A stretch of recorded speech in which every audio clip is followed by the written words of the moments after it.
Pelo sinal da Santa Cruz, livrai-nos Deus Nosso Senhor dos nossos inimigos, em nome do Pai, do Filho e do Espírito Santo. Meu Deus, creio firmemente que estás aqui, que me vês, que me ouves. Adoro-te com profunda reverência, peço-te perdão dos meus pecados, graça para fazer com fruto este tempo de oração. Minha Mãe Imaculada, São José, meu Pai e Senhor, meu anjo da guarda, intercedei por mim.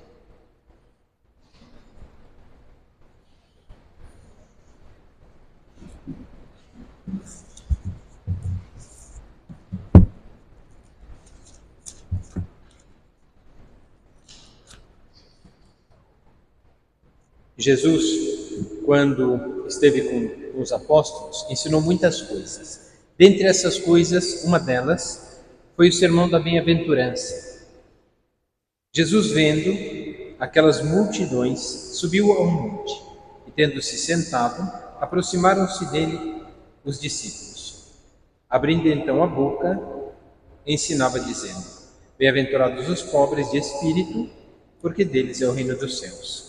Bem-aventurados os mansos, porque possuirão a terra. Bem-aventurados os que choram, porque serão consolados. Bem-aventurados os que têm fome e sede de justiça, porque serão saciados.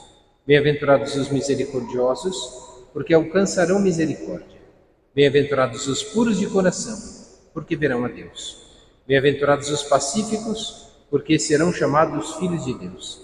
Bem-aventurados os que sofrem perseguição por amor da justiça, porque deles é o reino dos céus. Bem-aventurados sereis quando vos insultarem, vos perseguirem e disserem falsamente toda sorte de mal contra vós por causa de mim.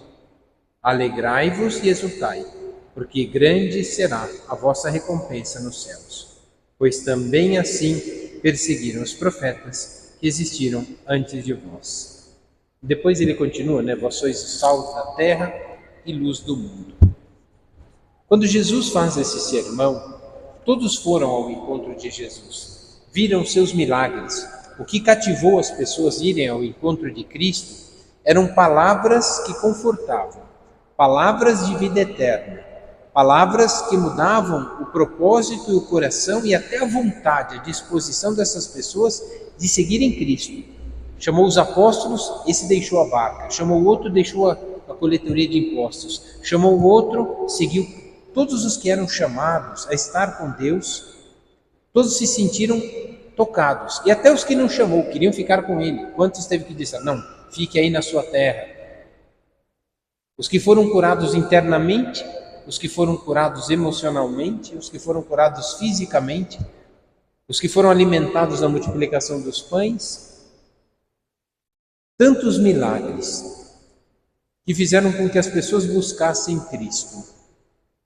E quando Jesus faz esse sermão, poderia ser um sermão para desanimar. Não só o sermão, esse pão que comerdes é a minha carne, esse vinho que beberdes é o meu sangue.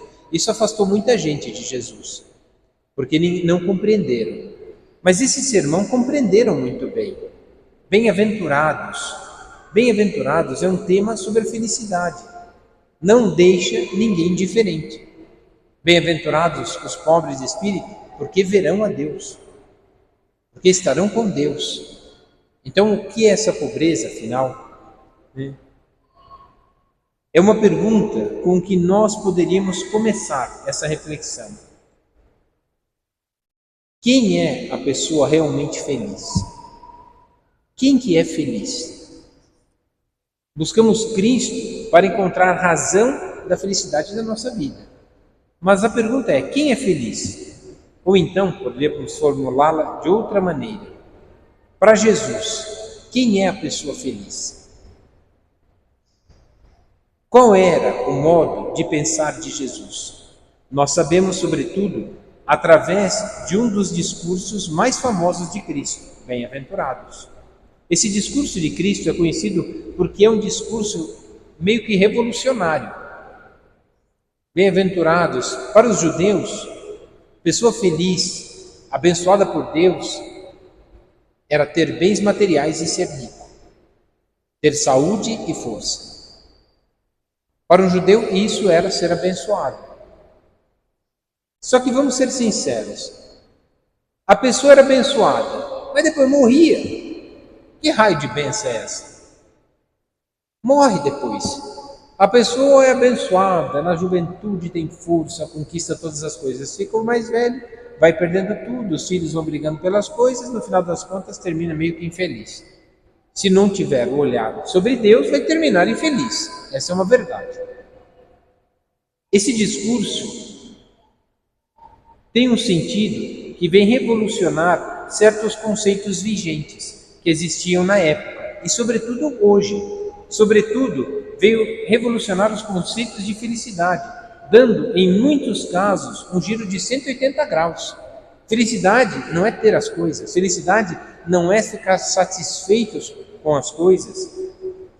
Qual era, qual o clima em que se dá esse discurso? Havia uma reunião, uma grande multidão, ouvir Cristo. No alto monte, onde a reverberação da voz chegava a todos, porque não tinha microfone, todos ouviram perfeitamente.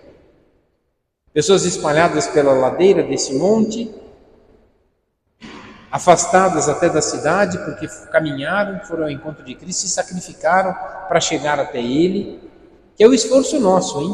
Ir para a missa, ir para a oração, é essa caminhada de retirar-se dos nossos afazeres para estar com Cristo. Isso custa, e custou para essas pessoas. Depois chegaram lá, ouviram que bem-aventurado é o que chora, é o que sofre. Bem-aventurado é esse. Peraí, não entenderam nada. Também Nossa Senhora não entendeu como se daria, São José também não entendeu, os apóstolos também não entenderam, mas todos foram experimentar e seguiram Cristo. Aqui está o segredo da felicidade. Seguir Cristo e compreender as coisas deste mundo sob o olhar de Deus. Porque sob o olhar do mundo, a gente vai entrar aqui agora, a gente vai ver muita coisa que parece ser felicidade. Parece, mas será que é? Ele enumerou 8 condições para a felicidade. Não trataremos todas aqui, que não vai dar tempo. Tem um livro que eu li há muitos anos, são 2 volumes dessa grossura, 400 páginas, só sobre as 8 bem-aventuranças. Não tem fim o livro, mas é magnífico. E aí vai dizer, não vamos tratar tudo isso, mas vamos começar pelos 2 primeiros. Felizes os pobres e os que choram. Aonde está a felicidade na pobreza? Aonde está a felicidade no choro, na dor? Vendo essas multidões, viu ele ao monte, sentou-se e chegaram todos perto dele. Ao ouvir uma verdade que não compreenderam, tiveram talvez a tentação de se afastar, não compreender, mas não se afastaram. Não diz o Evangelho que se afastaram, ouviram até o fim. Tomou a palavra e ensinava. Já começa desconcertando, felizes os pobres, contrário ao que pensavam os judeus. Meu Deus, como é que é feliz? Como é que a pessoa pode ter felicidade numa indigência? Ela falta comida, falta isso, falta aquilo. Como é que ela pode ser feliz? Talvez alguns se perguntaram. O que Jesus está querendo dizer com isso? Mas todo mundo diz, felizes os ricos, porque não tem problemas, porque tem uma vida boa, porque tem tudo o que querem, porque são valorizados pelos outros, admirados e até invejados. Felizes os ricos, porque podem ir ao shopping, comprar muito, sem pensar no valor da etiqueta, podem comer num restaurante melhor, podem viajar a qualquer lugar, a qualquer momento. Então, felizes devem ser esses. Jesus não disse que eram esses. Já percebemos que não só era revolucionário no tempo de Cristo, mas continua sendo agora. Passados 2000 anos, o Evangelho ainda vale. É preciso entender bem o que Cristo está dizendo. Não diz que seja mal em si ter bens. Ele não disse isso, que é ruim quem tem bens. Ele não disse isso. Mas felizes são os pobres. E aqui a gente vai tentar entender isso.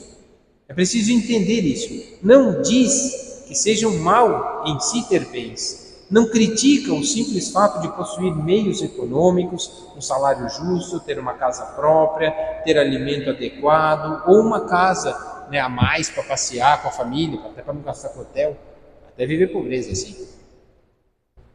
Então ele não criticou nada disso. Não critica a busca honesta de bens necessários para sobreviver adequadamente. Não. O que ele faz é um alerta para o perigo de viver só para os bens econômicos, ou escravizados pelo dinheiro e por aquilo que o dinheiro pode comprar, apegados às coisas do mundo, que vão como que anestesiando a nossa busca de felicidade. A pessoa ansiosa não consegue parar de comprar. Isso, graças a Deus, nunca acontece com mulher. Por que não consegue parar de comprar? Porque acha que a felicidade está no bem. E não está no bem. É preciso entender o que Cristo está dizendo. E o que Ele está dizendo? Quando tanta gente, Ele faz um alerta a não ficar escravizados com esses bens econômicos. Quando tanta gente aponta para a felicidade, cifrando-a pelos termos de ter as coisas, carro, casas, festas, roupas, status e outras coisas mais, Cristo aponta na outra direção, o do ser. Ser feliz. Não ter para ser feliz. Ser feliz e não ter. Aqui o que nosso Senhor quer é muito mais importante o que você é do que o que você tem. A gente foi amado pelos pais sem ter nada, nem roupa tinha, nasceu peladinho. Sem ter nada, fomos amados. Foram nos dando as coisas. E olha que às vezes a roupa era do irmão, a roupa era velhinha. Não perdeu a beleza, nem a qualidade, nem a ternura. Quando tanta gente põe a felicidade no ter, Jesus chama e aponta em direção ao ser. É muito mais importante o que você é do que o que você tem. Isso choca muito nos dias de hoje. O que é importante, o que vale, é o que você é, não o que você tem. O que você tem pode pode trazer para você pessoas só interesseiras, pessoas más e mentirosas, que estão preocupadas em estar bem com vocês e por vocês. Quando, na verdade, a beleza e a felicidade estão no que você é. A sinceridade de cumprir aquilo que você tem que cumprir. Nos rádios e nas televisões, hoje nos meios sociais, quantas vezes se colocam propagandas, às vezes até num vídeo que a gente quer ver, vem interrupção no meio e propaganda para ter as coisas. Como se aquilo fosse tão necessário que a partir daquele momento que vimos aquela propaganda não podemos ficar sem. Ué, mas antes não tinha? E estava vivendo até agora? Por que agora precisa? Mas essa é a tentação de uma liquidação, de trocar uma coisa. Quantas vezes se trocar bens hoje, trocariam por honestidade, de verdade, deixar alguma coisa material por fazer bem as coisas. Isso sim vale. A amizade, a honestidade, a sinceridade. Não podemos deixar a sinceridade, a honestidade, a bondade por um bem material. Olha aqui, se você, infelizmente é o que acontece às vezes no nosso governo, se você for a favor dos nossos projetos aqui, que é tudo roubo, mentira, enganação, nós te damos um bem. A pessoa se corrompe por um bem material. Ela vai ser feliz? Sim, vai ter dinheiro. Mas vai ser feliz? A consciência vai dizer assim, está tudo tranquilo, você fez o certo? Não, a consciência vai dizer, está tudo errado. É por isso que a gente tem que tomar cuidado com essa troca do mundo. A amizade, a sinceridade, a honestidade, isso sim tem valor. O que você é conta mais do que o que você tem. É um alerta que Cristo nos serve como um choque para acordar. Será que eu estava pensando que não era feliz porque me faltava ter alguma coisa? E essa é a tentação do diabo, fazer desviar o olhar daquilo que são as pessoas, para ter os objetos e as coisas materiais. A riqueza, os bens materiais, enquanto eu não tenho, não sou feliz. Enquanto não tiver a minha casa, não sou feliz.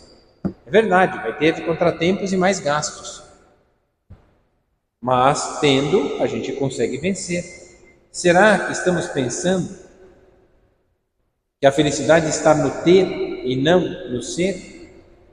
Tais coisas independem da questão econômica, do carro, dos bens. Isso não traz felicidade, isso só traz prejuízo. Quem tem casa tem que pagar IPTU. Quem tem problema tem que fazer as coisas. Então isso tudo causa, na verdade, é o mal, né? Você estava já, se você estava preso a essas coisas, já pode saber que estavas na direção errada. Não é pela riqueza que se alcança a felicidade. Não é mal desejar essas coisas, mas seria errado pensar que a felicidade vai se dar em função disso. Isso não traz felicidade, traz conforto, mas conforto não é felicidade. Estou confortável na minha casa, sim, com grade, cheia de alarmes, porque senão vão roubar o que eu tenho. Isso é felicidade? É prisão.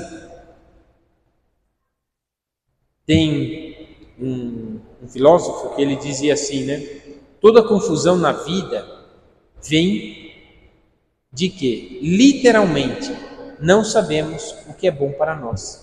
Essa é a confusão da vida. Literalmente, nós não sabemos o que é bom para nós. E o que torna ainda pior essa confusão é que julgamos sabê-lo. Ah, não, isso aqui é bom para mim. Quem que disse que isso é bom para mim? E ele continua, dizendo assim, nós temos os nossos próprios planos para a nossa felicidade e com muita frequência olhamos para Deus simplesmente como alguém que nos ajudará a realizá-los. Então Deus vai me dar aquilo que eu quero. E na verdade não é assim. Pelo contrário, o verdadeiro estado das coisas é completamente ao contrário. Deus tem os seus planos para a nossa felicidade e está esperando que o ajudemos a realizá-los. Quais são os planos de Deus para a minha felicidade? Fazer o que é certo. Mentir é plano de Deus? Não. Roubar é plano de Deus? Não. Ah, mas se eu mentir aqui, eu vou ter um bom emprego. À custa do quê? De uma mentira, e se descobrir. Por isso, ele continua assim. E deve ficar bem claro que nós não podemos melhorar os planos de Deus. Os planos de Deus são melhores para nós do que os nossos. Só que nós temos outros planos. Qual é o nosso plano? Agora é estudar, depois é comprar uma casa, só depois casar, só depois ter filho, só depois fazer. Sim, esse é o nosso plano. E os de Deus? Às vezes é tudo contrário. Deus permite o contrário disso, quando na verdade queríamos por causa das coisas que vamos conquistando e tendo. E essa é a falsidade. A falsidade não é ter coisas, mas é o esforço de fazê-las é que traz felicidade. Quantas vezes a gente se esforça por fazer as coisas e nem chegou a cumprir e nem deu certo, mas o esforço de fazer já valeu. Quantas vezes a gente procura fazer as coisas, faz com carinho, mas elas não dão certo. Mas foi feita com carinho? Pronto, isso que importa. Ter alegria de fazer as coisas por amor. Cristo diz que são felizes os pobres, porque deles é o reino dos céus. Por reino dos céus, Cristo entende tanto o céu propriamente dito, um dia na vida futura, quanto o seu reinado já aqui na terra. Portanto, o que é a pobreza? É como se estivesse dizendo, aqueles que ao invés de apostar no ter, se apostarem no ser, serão mais felizes no céu, mas já serão felizes também aqui na terra. Porque quando nos falta o amor, esperamos o amor. Quando nos falta a graça de Deus, buscamos a graça. Quando nos falta a sinceridade, temos que ser sinceros. Quando nos falta a honestidade, temos que ser mais honestos. Então, quando nos falta alguma coisa, ali está a pobreza. O que falta para que eu seja melhor? Nisso está a pobreza que Cristo quer. Quando eu for assim, serei mais feliz. Quando eu for mais honesto, mais paciente, mais caridoso, mais misericordioso, serei feliz. O que me falta? Então é isso. São bens materiais? Não é apostar no ter, mas apostar no ser. Serão mais felizes no céu e também na terra. É bom que você saiba apostar naqueles valores que realmente podem torná-la rica. As qualidades de uma mulher, as virtudes de um amor sereno, concreto, o bem que se faz suportando e superando os próprios limites. Lembro que a palavra que não saía da boca da minha mãe assim: eu vou matar. Depois ela fazia doce, fazia uma comida boa, não matava nada, né? Mas ela superava ela mesma. A vontade era de matar, mas o que ela fazia? Fazia as coisas boas depois. Era isso. E as coisas que eu mais gostava, né? As coisas que mais gostava. Engraçado, né? São as coisas mais simples, as mais bobas, aquelas que eu mais gostava. Gostava do quê? De bolinho de carne, quibe e arroz com feijão e carne moída. Tudo é carne moída, a carne mais fácil de fazer. A carne mais sem vergonha. Pode pôr qualquer uma, moer, que vai ficar tudo igual. Pode pôr até músculo moído, que vai ficar igual picanha moída. Tudo a mesma coisa. Então, está moído mesmo, já está mastigado. Era a coisa mais gostosa que tinha. E sempre tinha. Era ótimo, né? Ele fazia com simplicidade, mas fazia com amor. E aquilo bastava. Não precisava muito mais coisa. Então, são coisas tão simples, né? E é de verdade. A beleza e a riqueza não estão nos bens materiais. A riqueza de uma mulher é o que ela é. Essa é a riqueza de uma mulher. E não tem ninguém que pode dar ao outro o que essa mulher pode dar. O seu coração, a sua ternura, a sua alegria. E é isso que Nosso Senhor espera. A pobreza está nisso. O que me falta para ser mais terna? O que me falta para ser mais paciente? O que me falta para ser mais perseverante? O que me falta... Essa é a pobreza que a gente tem. Quando a gente adquire, reconhece essa pobreza, adquire os bens, que é o plano divino, pela vida de oração, pela vida de piedade, aí sim começamos a enriquecer. E ali está a nossa felicidade, porque tornamos a nossa vida mais feliz e a vida dos outros também mais feliz. Tem aqui uma história que até um padre que contou pra gente, eu até peguei essa história que é bonita. É o trecho de uma carta do filho de José de Alencar. O filho de José de Alencar, Mário Alencar. O pai era um grande escritor, né? Então o filho deve ter aprendido muito bem com o pai. E dizia assim: Mário Alencar, que foi muito amigo de Machado de Assis e não tinha fé. Ele escreveu uma carta para Machado de Assis, que era filho de José de Alencar, e uma carta sobre um amigo comum que ambos tinham. Tanto Mário Alencar quanto Machado de Assis tinham um amigo em comum. Esse amigo tinha muita fé. Então ele escreve para o outro amigo, que esse amigo escreveu uma carta para ele. Então ele vai dizer para o amigo, não respondeu para o que tinha fé, mas respondeu para o outro. Veja o que você acha. Ele vai dizer assim: falta-me o que ele teve e que eu queria ter. Falta-me o que ele teve, esse amigo que nós temos em comum, e que eu queria ter: a fé religiosa e consoladora de tudo.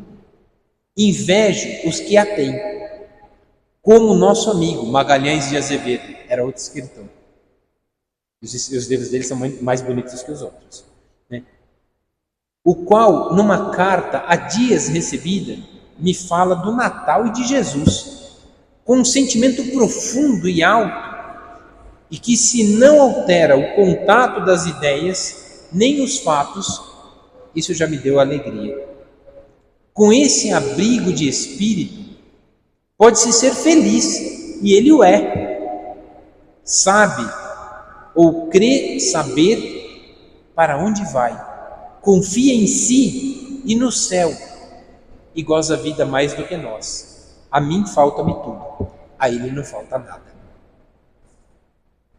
Eram escritores, um tinha fé, e era o que ele queria, mas porque não tinha? Era tão pobre, poderia ter, mas o amigo já começou a despertar no seu coração o desejo de ter o que de verdade se é, não ter as coisas, mas ser quem deve ser. E nisso está a beleza. Os primeiros cristãos viveram no Império Romano, um povo depravado, e viveram numa alegria tão grande de doar a sua vida a Cristo, de ser agradecido, esperar o céu, sem pensar nas tragédias que tinham que enfrentar, nos problemas que tinham que sofrer. Sabiam que enfrentar muitos problemas, mas colocavam a sua esperança no céu, que enfrentava essas coisas, verdadeira alegria. Ali estava a alegria. E muitos romanos se converteram. A própria história de Santo Amaro, o pai de Santo Amaro era muito católico. Por quê? Porque o seu pai, que era senador romano, se converteu ao cristianismo. Então é isso. Foi um grande santo que nasceu num berço não tão cristão, que depois ficou cristão. As bem-aventuranças nos levam a descobrir que a pobreza que nos torna feliz, que nos faz chegar ao caminho do céu, é reconhecer o que nos falta para ser feliz de verdade. O que nos falta?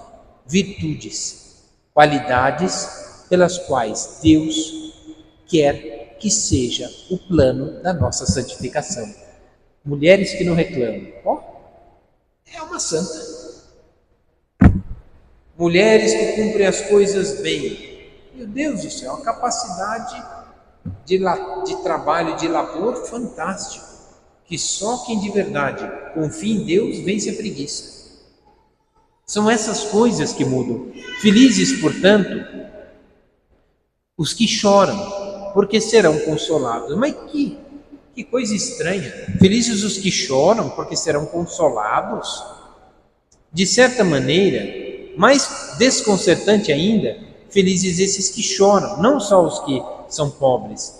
Desconcertante porque sempre se associa a alegria ao riso e não à lágrima. O que todo mundo diz é: feliz quem ri, porque a festa está boa. Feliz quem ri porque tomou todas. Feliz quem ri porque arranjou a pessoa amada, até bonita. Feliz de quem ri porque ficou, por cima de todas as coisas, conseguiu um bom emprego. Esse é feliz. Cristo quer mostrar que às vezes as gargalhadas só escondem uma tristeza, um sacrifício tão grande que será que vale a pena ter isso? É uma tristeza. Às vezes o sorriso é para enganar uma falsa alegria. Essas lágrimas que falam Cristo, esse choro que fala Cristo, são lágrimas de reparação. Lágrimas de arrependimento por não ter feito bem, lágrimas por ter perdido um ente querido que nos amou tanto e que vai nos faltar o seu amor, lágrimas de verdade, de tristeza, não, de uma alegria imensa, de quem experimentou o bem e que sabe que esse bem, mesmo que privados dele, nos deu verdadeira alegria. São lágrimas de verdadeira alegria, lágrimas de quem vence uma prova, de tanto esforço que um atleta faz, quando vence cai em lágrimas. Devia estar feliz, e estava feliz, porque as lágrimas eram fruto do quê? De um esforço tão grande, que aquelas lágrimas eram plena felicidade. As lágrimas não são mal, são plena felicidade de quem está alcançando, depois de um esforço tão grande, que cansa, que é difícil, alcançando aquilo que é de verdade, que tem valor. No fundo, essa proposta de Cristo, felizes os pobres, bem-aventurados, felizes os que choram, bem-aventurados os que choram, no fundo, essa proposta de Cristo é de que você não leve uma vida superficial, só contando com as alegriazinhas sem raízes. Você deve ser alegre e deve rir frequentemente e abundantemente, isso não faz mal. São José Maria Escrivá tinha um sorriso e sorria de tudo, até da desgraça ele sorria. Ele dava risada dos problemas. Vamos lá enfrentar com coragem. Como dizia Santa Teresinha, ou sem coragem, isso que temos que enfrentar. Enfrentava sorrindo. Mas tem que saber perceber o que não está bem na vida, encará-la com seriedade e doer-se pelo que precisa ser consertado, os erros, os desvios no caminho, os problemas de família, os erros com os colegas. Isso nos causa verdadeiras lágrimas. Mas essas lágrimas são de quem descobriu o próprio defeito e agora começa a pôr em ordem. Essas lágrimas são reparadoras e elas precisam acontecer. Felizes, bem-aventurados os que choram, porque descobriram que quando pegavam um caminho errado, quando queriam uma coisa, descobriram que não tendo, choraram as lágrimas, mas descobriram que a felicidade não está nisso. Esse choro agora é de arrependimento. Por que eu quis tanto isso? Por que eu fiz isso? São lágrimas de arrependimento e a felicidade está nisso. Descobri que o que eu queria me fazia mal, quando na verdade o que me faz bem é deixar tudo isso. Você deve ser alegre e deve rir frequentemente, mas Jesus diz que são felizes os que choram, porque serão consolados. Porque não tendo o que queriam e chorando, descobrirão um consolo novo. Descobrirão que não precisavam daquilo e que o caminho de Deus era outro. Chorar pelo que não tem, mas se alegrar por um caminho que, não tendo, estamos livres de muitas coisas. Assim pensou Nosso Senhor, assim quis Nosso Senhor para a nossa vida. A vida de Nossa Senhora, quando Deus apareceu, ficou melhor? Não. Toda cheia de graça, agraciada por Deus, escolhida por Deus, não compreendeu, mas aceitou. E de prêmio, quando entregou Jesus e mostrou no templo, olha, vem oferecer o seu filho, como um dom seu, vem oferecer no templo. Ainda recebeu um presente, uma espada transpassará a tua alma. Dor e lágrimas. Foi para Nossa Senhora sofrer? Foi para ela não colocar a confiança no mundo, mas em Deus. O mundo pode fazer sofrer? Pode. Mas nossa alegria está em Cristo. E essa alegria nos capacita ao sofrimento. Por que a Virgem Maria aguentou o sofrimento? Porque encontrou alegria. A ela não faltava nada, porque tinha Deus. Assim, pedimos hoje a Nossa Senhora, nessa primeira meditação, que nos ajude a compreender. Felizes, bem-aventurados, os pobres, porque não tendo, buscam a Deus. Os que choram, porque perdendo tudo nesse mundo, só terão a Deus.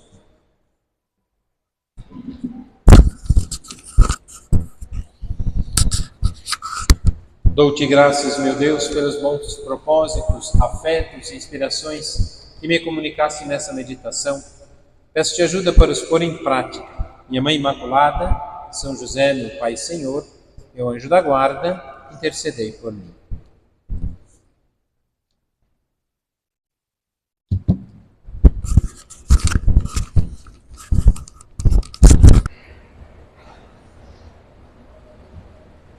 Pelo sinal da Santa Cruz, livrai-nos Deus Nosso Senhor dos nossos inimigos, em nome do Pai, do Filho e do Espírito Santo.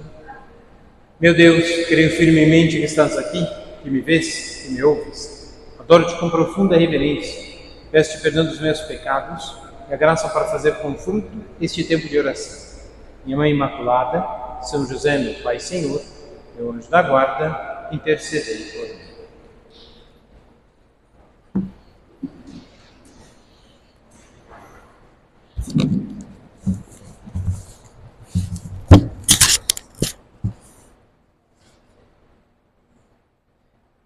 Você deve ser alegre, deve rir frequentemente, em abundância.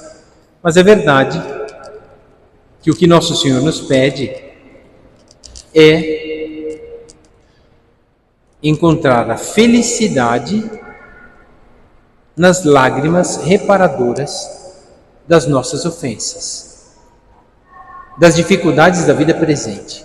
Porque essas dificuldades nos fazem chorar. Mas no final das contas, elas nos fazem enfrentar com coragem as dificuldades. E ao enfrentarmos, encontraremos felicidade. Porque ousamos lutar, porque ousamos cumprir. Por isso, bem-aventurados os que choram, porque serão consolados. Pois o consolo está exatamente em vencer as motivações daqueles choros que nos levam ao mal. Mas existem choros bons. E esses choros vão nos levar a fazer a vontade de Deus. Jesus diz que são felizes os que choram, porque serão consolados. Quando você não foge do que custa, do que é sério, o problema familiar, a mudança de sua conduta, a ajuda séria dos colegas, Deus se encarrega de consolá-lo e vem ao seu coração uma enorme alegria. Quando isso acontece? Com frequência, as pessoas vêm dizer que ficam muito felizes porque puderam ajudar um pouco as pessoas necessitadas. O choro de um, a pobreza de um, fez com que o outro vivesse a caridade. A dificuldade da vida presente nos faz muitas vezes chorar, mas a luta nos faz melhorar e vencer, e nisso está a alegria, pois o choro das dificuldades da vida presente nos faz enfrentar com coragem. Quem de nós não tem problema com os filhos, não chora pela malcriação, pela desobediência, pela falta de gratidão, mas sendo melhores mães, eles vão melhorar, vai encontrar consolo e alegria. Quem, sendo casada, não tem dificuldade e não chora por causa do marido, de raiva, de tantas outras coisas, mas por trás desse choro está como vencer. Quer dizer, ele não cumpriu, não ajudou, não fez, então faça você por ele, ajude. Então, vencendo, torna a vida dele melhor, ao ponto em que ele vai precisar mesmo da mulher. Tanto é que o homem, quando casa, é porque precisa dela. Tem que cuidar dela, é verdade, mas casa porque precisa dela também. E isso encontramos. Com frequência, as pessoas vêm nos dizer que encontraram alegria quando ajudaram pessoas necessitadas, ou porque fizeram um serviço útil para os outros e desinteressados, ou quando ajudaram de fato para o entendimento da família. Isso tudo, todas essas coisas, porque perceberam que com sacrifício pessoal também se pode ser muito feliz. E encontraram com lágrimas, diz o Salmo, com lágrimas semearam as sementes, com alegria colheram. As lágrimas do exercício da vida presente, das dificuldades, dos problemas, nos fazem encontrar verdadeiro amor em Deus e aprender com esse amor sacrificar-se pelos outros. E é nesse instante que seremos consolados, porque com lágrimas semeamos, mas com alegria colheremos frutos de verdadeiro bem, de verdadeira alegria. Assim nosso Senhor nos ensinou desde o Antigo Testamento. Começa-se então a entender o que é a felicidade, por trás do sacrifício pessoal, que nos faz chorar. Depois de uma noite mal dormida, tem que acordar cedo. Vontade que tem é de chorar quando o despertador toca. Quando vem a casa bagunçada, ai que vontade de chorar de tristeza. Quando vê o marido fazendo todas as coisas, tudo de novo que não era para fazer, vontade de chorar de novo, Então, só que sim, por trás desses sacrifícios está a vitória sobre nossa vontade. E nisso está o consolo da nossa vida, porque encontraremos verdadeira felicidade, mesmo naquilo que nos faz chorar. Bem-aventurados os que choram, porque serão consolados. Começou-se então a descobrir a verdadeira alegria. Por trás desses sacrifícios se encontra a alegria, e serve também como um alerta para que você não esteja buscando a felicidade perfeita aqui nessa vida. Isso não se dará, não tem felicidade perfeita aqui. Ai, compramos uma casa, tem tanto imposto, tanta faxina, tanta reforma que de vez em quando... Por que eu comprei essa porcaria dessa casa? É isso. As coisas parecem ser boas, mas tem sempre uma dificuldade. A alegria não está nas coisas do mundo, nesses bens materiais. Aqui a vida sempre será misturada com a dor e com as lágrimas. Por que Deus fez isso? Ué, não foi a promessa quando o homem e a mulher desobedeceram à vontade divina e perderam o estado de graça, Deus os abandonou? Não. Deus deu um castigo. Ai meu Deus, que castigo foi esse? O castigo que Deus deu foi o suor do trabalho e a dor do parto. Foi um castigo, porque não tinha nem suor do trabalho, porque no Éden tinha tudo. Era só desfrutar daquele paraíso, por isso que chamava paraíso. Era desfrutar daquilo.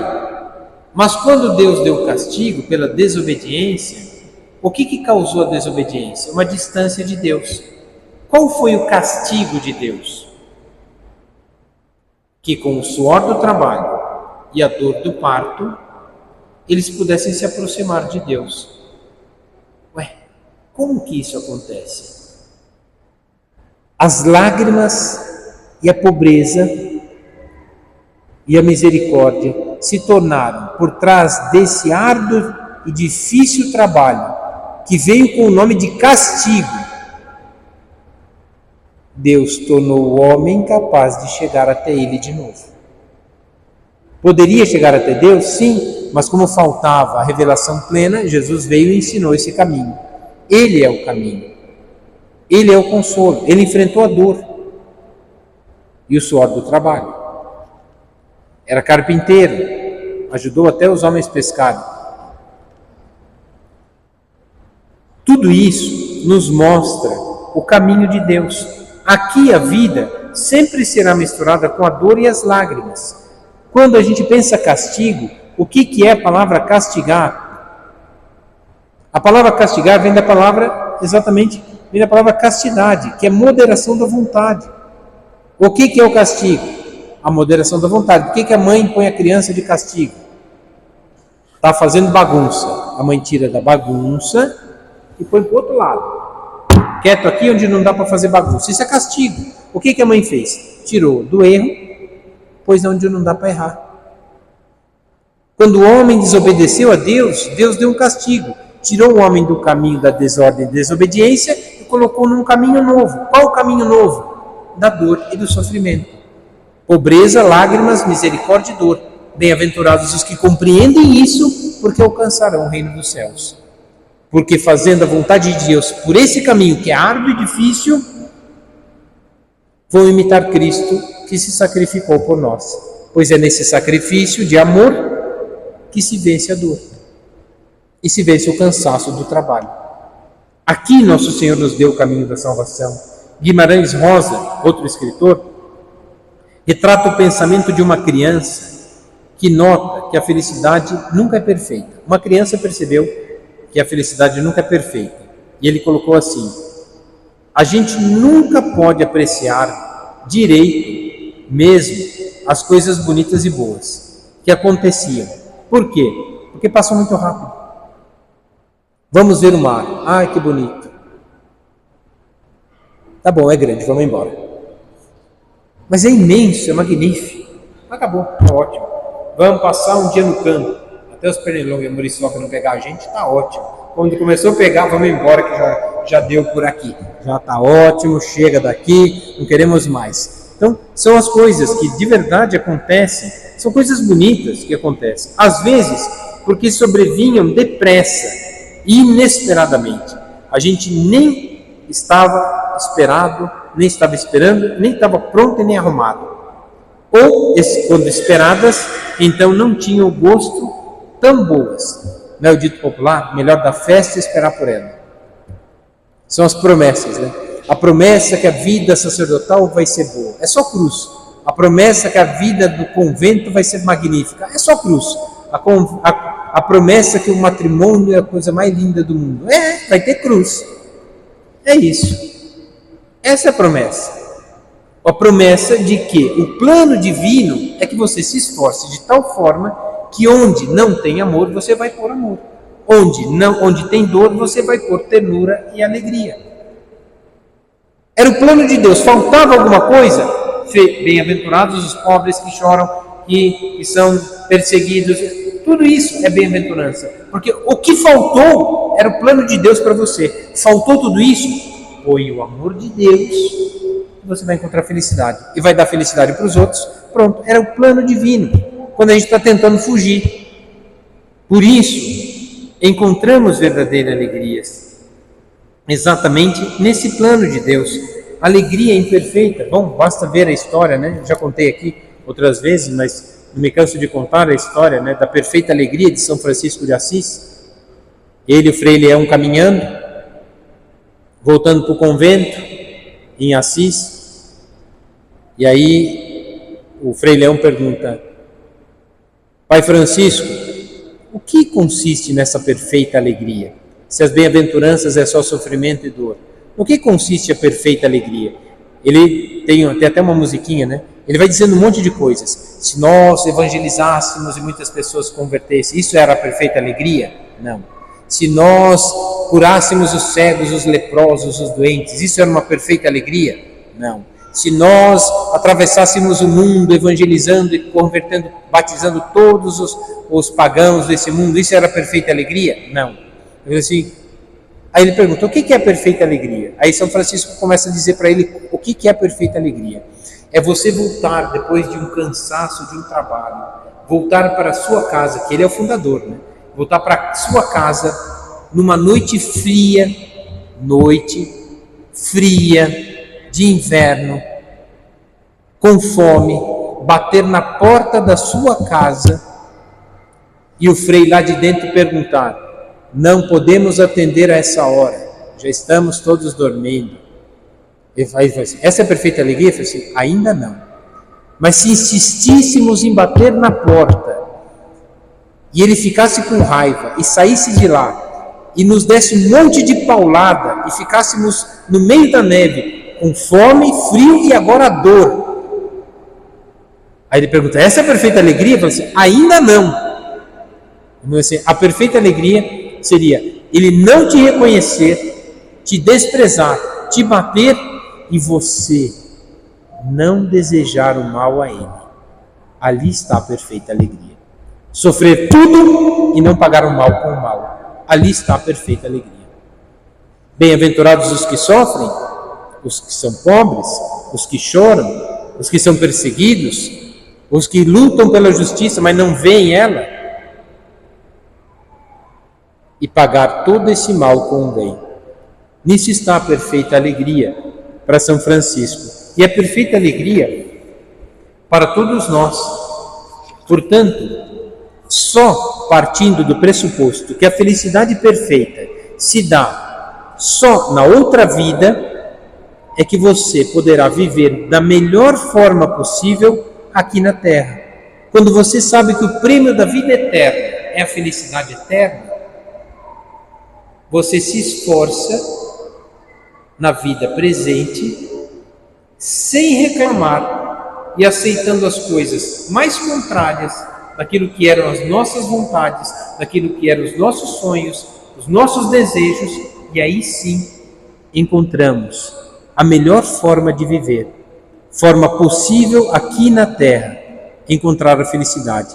Eu não conheço quem que é essa Lady Blessington, não sei se ela era dona de alguma perfumaria ou dona de alguma casa de cosméticos para a beleza das mulheres. Mas essa Lady Blessington ela era, com certeza vendia cremes de beleza. Mas o que ela dizia era assim: a felicidade é o mais eficiente dos cremes de beleza. A felicidade é o mais eficiente de todos os cremes de beleza. E onde está a felicidade? No sacrifício da vida presente. Quando se sacrifica e se faz o bem, é no bem que se encontra a alegria. É nesse fazer bem as coisas, pois Jesus passou pelo mundo fazendo bem. E fazendo bem é a perfeita alegria. Fazer bem as coisas nos dá alegria. O dia que a gente conseguir viver sem reclamar, sem murmurar, sem julgar, sem sofrer, mas olhar para o céu, o merecimento da vida futura, a felicidade eterna, todo o esforço que se põe e que se impõe em fazer aqui, ali está o plano divino. Dor e suor. Trabalho e dificuldades. Ali está a felicidade. O que é, portanto, a misericórdia? O que é um coração puro? Bem-aventurados os de coração puro, bem-aventurados os misericordiosos, os pobres, os que choram, todos esses, porque a descoberta, porque o que todo mundo pensa é que feliz quem não tem que se ocupar-se das preocupações dos outros. E isso daqui é uma mentira, quando na verdade a felicidade vem exatamente de viver pelos outros. Será feliz a pessoa que for misericordiosa, porque tem compaixão do erro dos outros. Uma criança, quando faz uma arte e derruba tudo. Outro dia me mandaram um vídeo tão bonitinho, o pai fez maldade.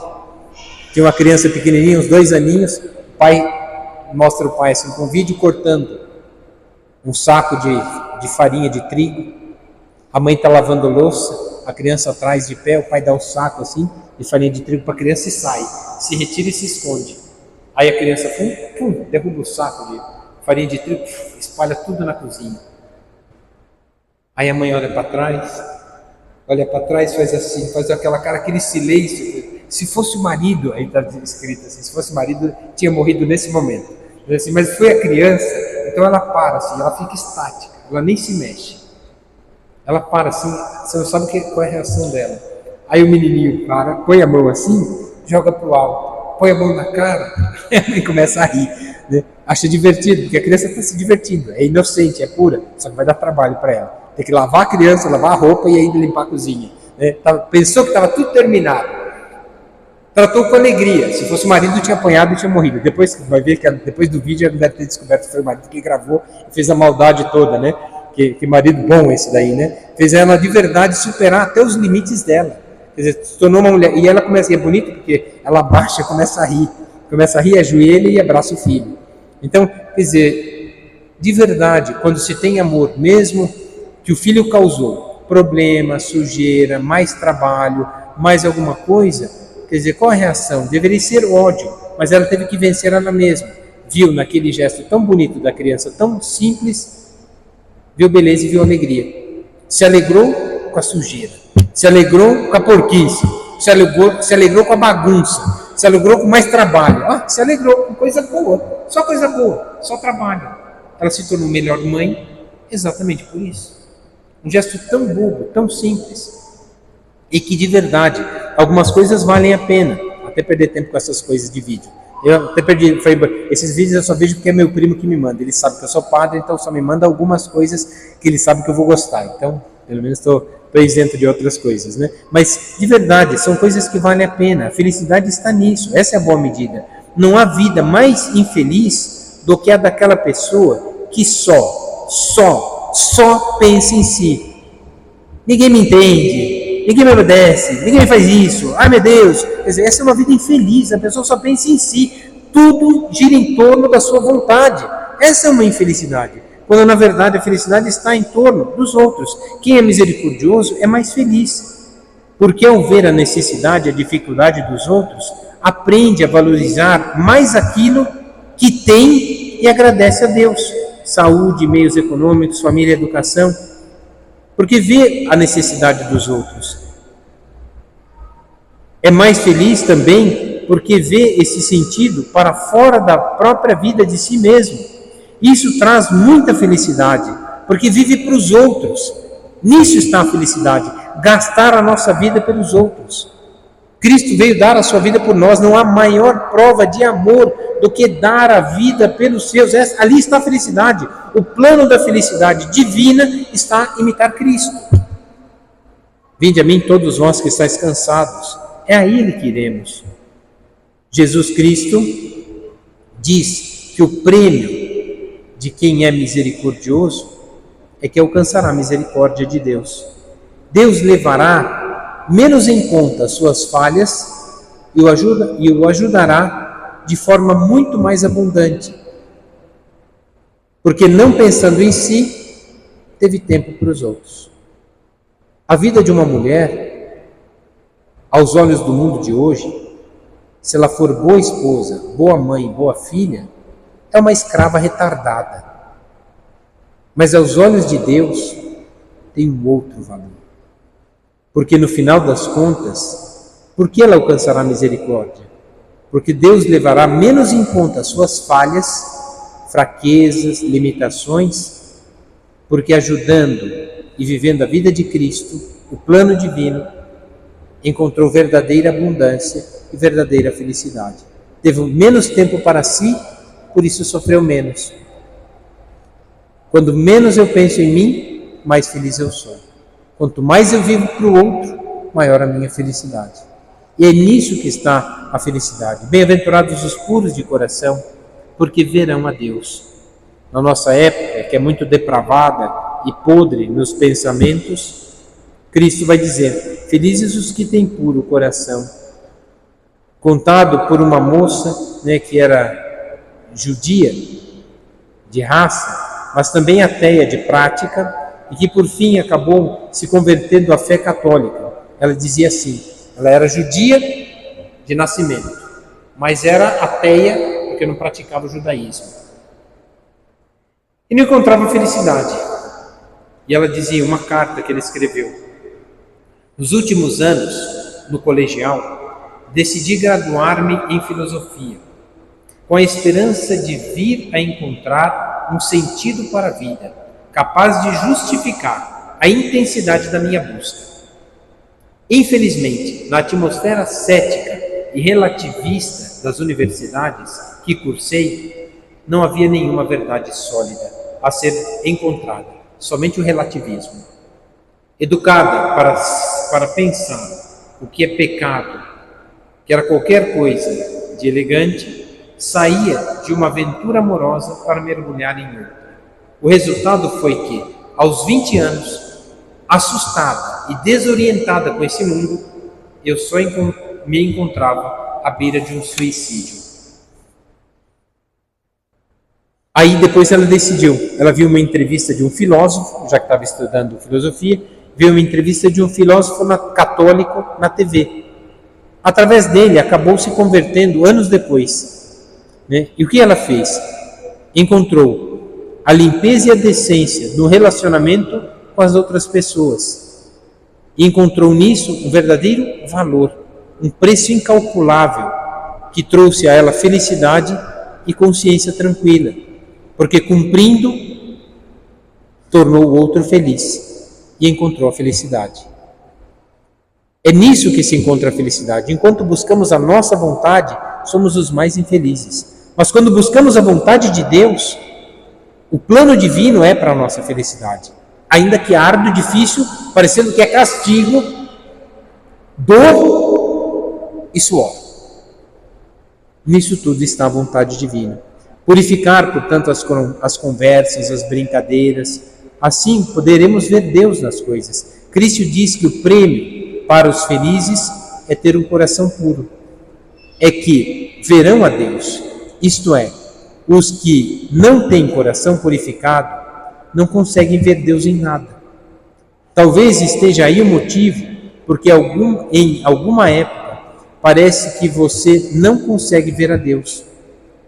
Vive como se Deus não existisse. Ou vê um Deus muito distorcido e confuso, muito mais próximo da superstição do que do verdadeiro Deus, de acordo com a impureza do nosso coração. O que é ver a Deus? É ter pureza do coração. E qual é a pureza? A maior pureza de coração? O Evangelho já diz, é das crianças. Que não quer saber se o pai é bom ou se a mãe é boa. Ele ama o pai e a mãe e acabou. Precisa do colo do pai. Quem bateu nele? A mãe. Para qual colo que ele corre? O colo da mãe. Acabou de levar um beliscão. Se abraça nas pernas da mãe, chora ali. Aquele choro foi talvez de arrependimento? Talvez. Felizes os que choram. Os que são pobres e os misericordiosos. Poderíamos ver outras aventuras desse mundo, mas queremos ficar por aqui. Podemos ver também outras bem-aventuranças, mas o tempo já não ajuda muito. Estamos terminando. Então, o que nos pede nosso Senhor? nos pede Nosso Senhor apenas uma coisa. Percebemos que o caminho que propõe Cristo supõe sacrifícios, mas é o que traz real alegria. Pelo contrário, os caminhos fáceis que nos são oferecidos por aí, em ter mais do que ser, só levam a felicidades frágeis, que duram só um tempo, de um sorriso, e que não satisfazem realmente a alma. Você pode também descobrir a felicidade de não estar apostando só na riqueza e nos bens materiais, mas de descobrir a felicidade em bens mais altos. E aqui está a riqueza que Deus quer. O que nos falta para sermos ricos para os céus, puros para ver a Deus, misericordiosos para sermos perdoados? O que nos falta? Amizade, ideais cristãos, a proximidade com Deus numa vida de oração. Esses são os bens que realmente trazem felicidade. Você também pode descobrir que a felicidade não é só um riso oco, mas na alegria conseguida por meio de um sacrifício das coisas que custam muito, o estudo esforçado, a mudança para melhor, no seu modo de ser, vencer as próprias vontades. Você também pode descobrir que a real alegria não está principalmente nos prazeres momentâneos, mas na limpeza do coração. Arranca do coração a mágoa, arranca do coração o ódio, arranca do coração o julgamento, arranca do coração o ciúme, a inveja, o orgulho. Quando o nosso coração ficará limpo? Limpo dessas coisas que são a nossa vontade. Se você faz a opção de encontrar a verdadeira felicidade, desse grupo dos realmente felizes, felizes nesta vida e felizes na vida futura. Pois a felicidade está no amor de um sacrifício de doar a própria vida para o bem dos outros. E o bem dos outros será a nossa maior riqueza. O bem da nossa família será a nossa maior alegria. O bem deste mundo era o que Deus queria. E através de suas mãos, vocês deram ao mundo o que Deus queria dar. No final das contas, o plano divino é que vocês participem com suor e dor desse plano. E dando a própria vida, participam da alegria do Senhor. Muito bem, servo bom e fiel. Vem participar da alegria do Senhor. E a participação começa nessa vida.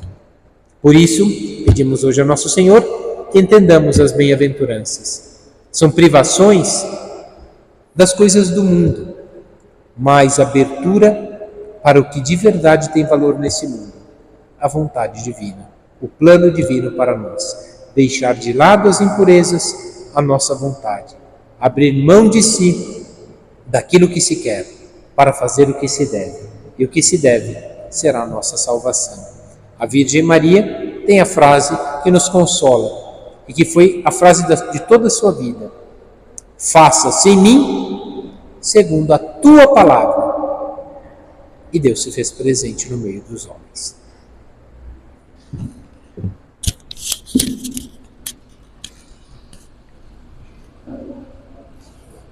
Dou-te graças, meu Deus, pelos bons propósitos, afetos e inspirações que me comunicaste nessa meditação. Peço-te ajuda para os pôr em prática. Minha Mãe Imaculada, São José, meu Pai e Senhor, meu anjo da guarda, intercedei por mim.